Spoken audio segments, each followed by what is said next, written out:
มาแต่ลงทานนะพี่น้องมาแต่ลงทานแต่เขาก็ออกมานาพอดีกับกล้วยซื้อไว้แล้วมันซุกมันกินเละเลยพี่น้องเลยพอดีโหลดนี่ก็เลยขอจะทำตากนะคะพี่น้องจะเอาไปตากอยู่ในตู้อบของเราอบแล้วน้ำตาลมันก็ออกมาหนึบหนึบนะฮะมันก็นึบใส่ซีซันงามแต่ว่าหวานพี่น้องงามอยู่ได้สิเอาสีน้ำตาลมันเป็นกาบบางอ๋อก ล้วยกาบบางซื้อเอากล้วยแบบได้จะสีมันงามนะแม่มันจะออกสีเหลืองกล้วยงามอันนี้มันออกกล้วยชุกเขียวมันเก๋ไข่แบบ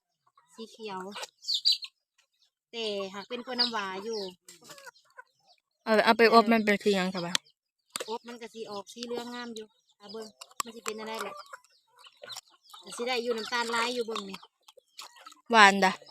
หวานถ้ามันหวานน้ำตาลมันก็สีเข้ากินมันออกมามันก็สีเข้าเก็บไปเข้าหวานแซ่บแล้วก็ซุ่มบอยซุ่มบอมีแล้วก็ออกมานาเบิดทีมงานเราเฮ็ดอันนั้นแม่ทีมงานลงทานนำการออกมานาเบิดบัดนี้พี่น้องมากลทุดินเมื่อกินออกมามากลทุดินพูดพากันลงไปอยู่พูดเลยแต่ว่าตอนนี้กำลังสารวุ่นวายนำการที่จะฝังหนังหนังเศร้าเห็ดหมเศร้าเห็ดผมสอนกันบักหลายคนลงไปแล้วเพิ่นสิหิวน้ำได้ใบน้ำอีเทิงเบิด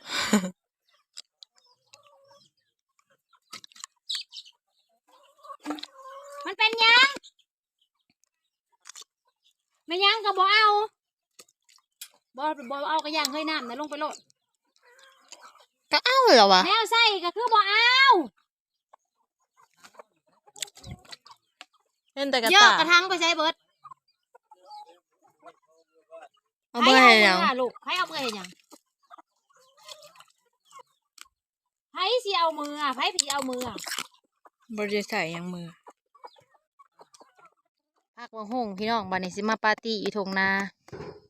จะเป็นลมค่ะพี่น้องกันทั้งหมดปาร์ตี้ตำมะหงผงไทยช่วยได้ค่ะแกเนี่ยเด้อ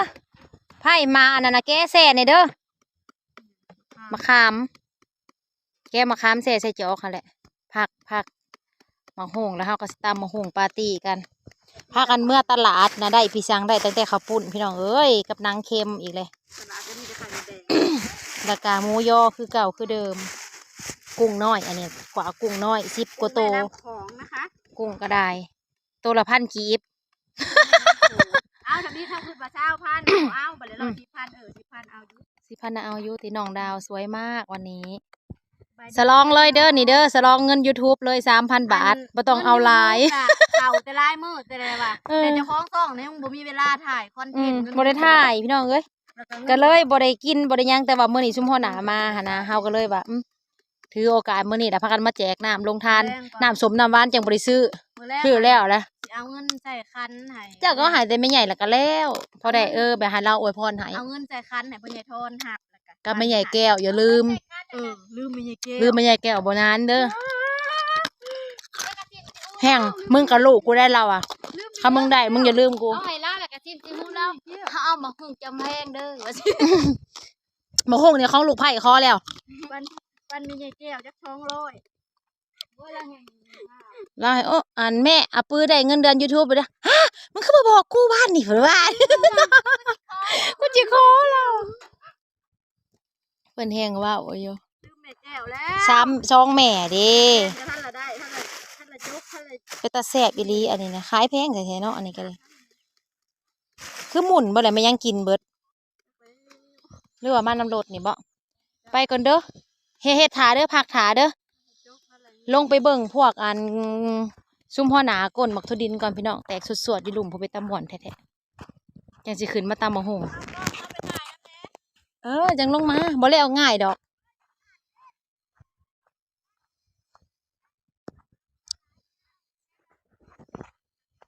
สิลงไปเบิ่งสิเพิ่นคนหอดขันใดเป็นขันใดแหละงัวก็นอนกองกันอยู่บ่ได้กินหญ้ากินเครือพี่สังเลยเนาะป้าสิเห็นบ่เนาะพี่น้องชุมนะฮะชุมท่อหมดนี่แหละห่มกันอยู่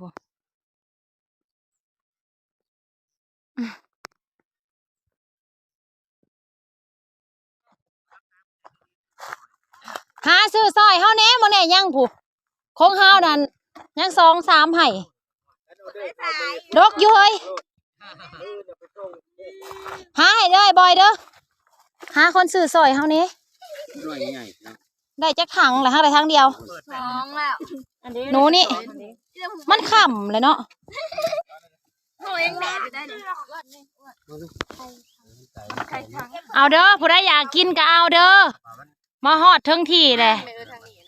แล้วขายแต่ว่าโลที่ท้องนั่นได้เลือก โล12บัดนี้เหลือโล10 แกบงในมันใหญ่ หากคันเขาเอาไปส่งน่ะยังได้อยู่ปากซองอ่ะโล12หาต้องเอาไปส่งเอง มันนั่น ไปเกาหลีแล้วนะนำแม่จุดควันมาลงเลยเห็นหมองหน้า มาถึงที่แล้ว ไอ้บ้านกะก้นเอาเพื่ออันแบ่งให้ซุอีแม่เลยซุมป้าแม่บักพร ตัวนะอันนี้ย้ายนะ ฮะ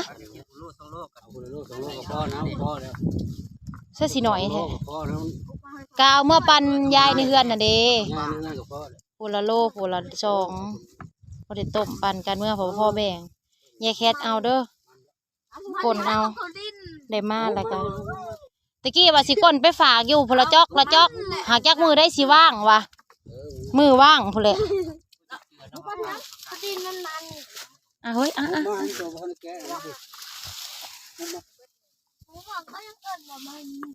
น่ะมันเป็นทรงนี่แหละเต็มกระเปื่อยเบิด เห็ดเป็นกันโผล่ยังบดเลย เด็กเจ้าเห็ดงอกเลย นางนางดาวกำลังพักบ่หุ่งเป็นตะม่วนเด้เพิ่นว่าอยู่ลุ่มผู้อยากลงมาแหละพักโลดบ่หุ่งนะเอ้ยลงก่อนวะ ที่ไม่ได้มามาเลยยึง เหมาะแล้วมื้อนี้นะเหมาะแล้วคนปิดคนกลนเยอะแยะนะ มาเลยยึงยางใส่สิเบิร์ด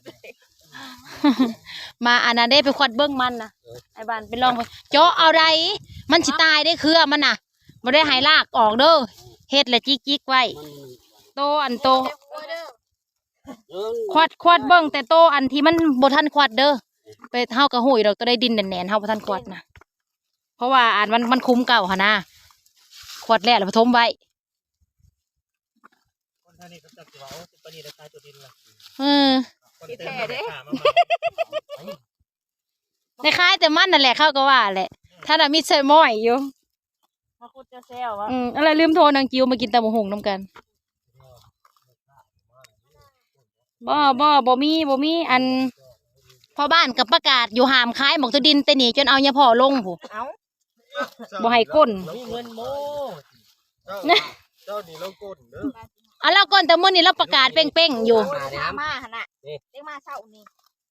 เราว่าหามก้นตัวดินเราบ่ให้ก้นคนน่ะออกมาหน้าเบิดเราว่าให้มาบ่จุคนเราว่าเห็นบ่เราประกาศมื้อนี้นะเป้งๆอยู่ว้ายคันบ่ก้นผัดบ่ได้ขายเนาะเพราะหมู่สั่งผัดจะขายไผก็ได้ เอาก็มือนะบัดสิไปหน้าห้อยปังกับขาด เฮาว่าสิไปเฮือนได้มี เบิ่งแต่ในคลิปชุมพลพากันไปกินข้าวปุ้นข้าวปิ้นโอ้ยอยากไปเด้ว่ะคิดตัวเขาอีกได้ก้นสู้ก้นมาแรงสิพาไปก้นไว้แล้วไว้ก็ได้ไปไว้ก้นไปก้นมาค่ำมืดตื่นตาบัดนี้บ่ได้ไปชุมพลว่าคืนเมื่อผัดเป็นลมเป็นฝนหวยแล้วว่าบัดนี้บ่ไปซะทั้งนั้นน่ะตกอยู่บ่ผ้าแตกผ้าห้องนั่นอุ้ยบ่ได้ไปเด้อว่าแบบนี้นะ เจ้าอันนั้นไหวแห้ง ตั้งแข่งอะไรได้ดวงแล้วนะเฮียบอลน่ะขนาดอยู่เฮือนหินนะเฮามาน่ะตกจากอยู่บ้านเฮาอยู่หันน่ะทามักลี่บ่ได้ตกมันน่ะโอ้ยมาน่ะเฮ้ยเองนั่นยายดาวก็จมนะโอ้ยแม่ปานนี้เปียกแล้วเพิ่นว่า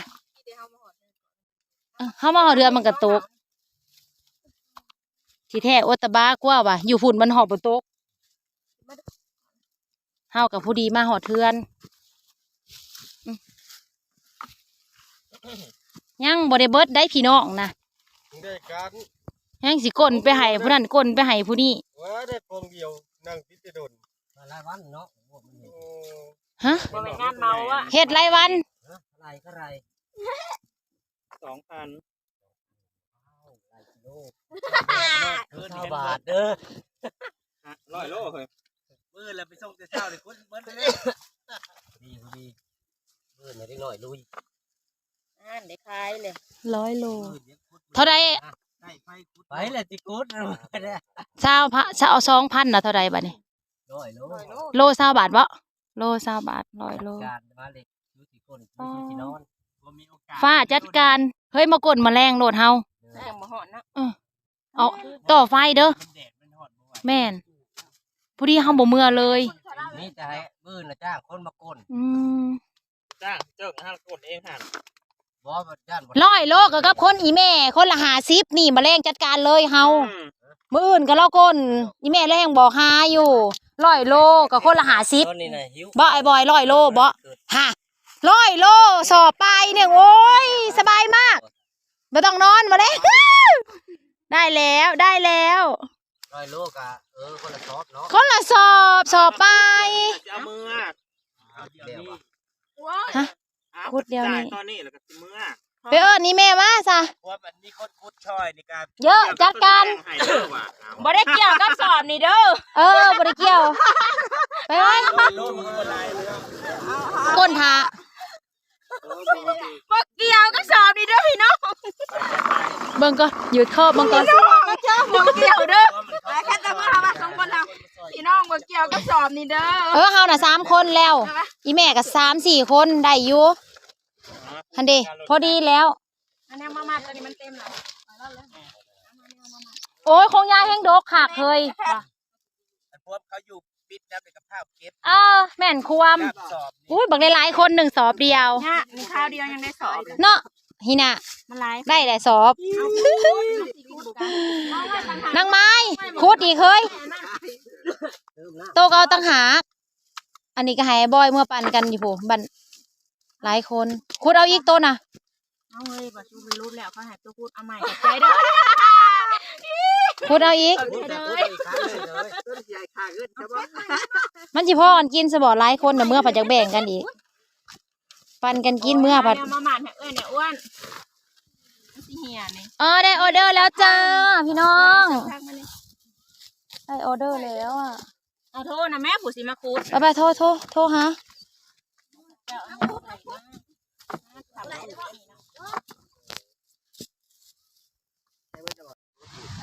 ได้เวลากินแล้วบ้านนี้หิวเขาพากันไปโรงทานปัดหิวเขาแม่นบ่มันแม่นอยู่บ่ฮะมาแต่วัดผัดพากันหิวเขามากินอยู่ท้องหน้าบ้านนี่ น่าจะว่าน้ำนั้นได้หิวตอนนั้นมันเกี่ยวมาตัวนี้แล้วมันหิว ทุกวันนี่แหละ เจ้าวันไหนพายุกับพ่อพายุเดียวนี่นะลมฝนมาเลยเบิ่งของกินเขาดูบาดนะเบิ่งบาด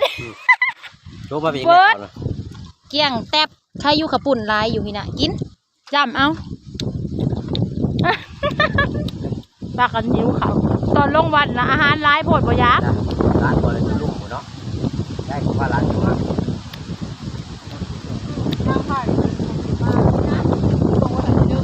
จงแล้วมันเลย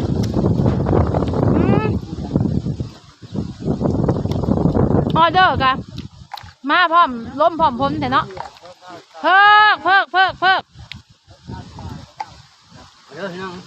ตำหูตกไม่สวยตกไม่เงี้ยนะ ตำหุงใส่จอก ไม่สวย แซ่บเขาเห็ดคล้ายเขาเห็ดเท่านั้นแหละตำหุงใส่จอกกันแหละไปโรงเรียนมักคือยังเนี่ยพักบ่งขี้หมูนะ พักบ่งขี้หมูไหนก็จะเอาขี้หมูใส่ เอาว่าลุงเลย บ่เอาน้ำมัน เวลาเลยนะตีปลาซ่ากับบตี อิ๊วแซ่บอย่างเดียวกินเดี๋ยวสิเศร้าเลยแหละเศร้าแล้วก็ลงกลนต่อโอ้แทะป๊าดเอาตั้งแต่เว้นจนค่ำจนมืดพี่น้อง1 ทุ่มฮะก็มาหอดเทือนได้หมกทดิน100 โลออเดอร์ขอบคุณนะคะผู้ใหญ่ใจดี FC บ่าวบอยจ้าซื้อหมกทดินซอยสาวสุพนี100 กิโลพี่น้องฮะก็ลกแล้วพอดีไอ้บอยเพิ่นมาเพิ่นก็เลยโทรถามผู้ใหญ่ใจดีเพิ่นก็เลยเอาซอย100 กิโล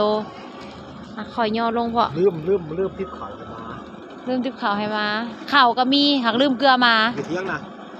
ข่าวก็มีในนานะ อย่าแล้วคันมีเด็กน้อยเขาเกลืออยู่ดอกคันว่าเขามี เกลือแต่เว้นพอฮะ เอาเลย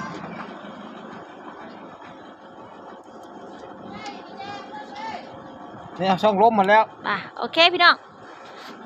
ขอบคุณจ้าขอบคุณทุกกำลังใจกดไลค์กดแชร์กดติดตามเด้อขอบคุณผู้ใหญ่ใจดีจ้า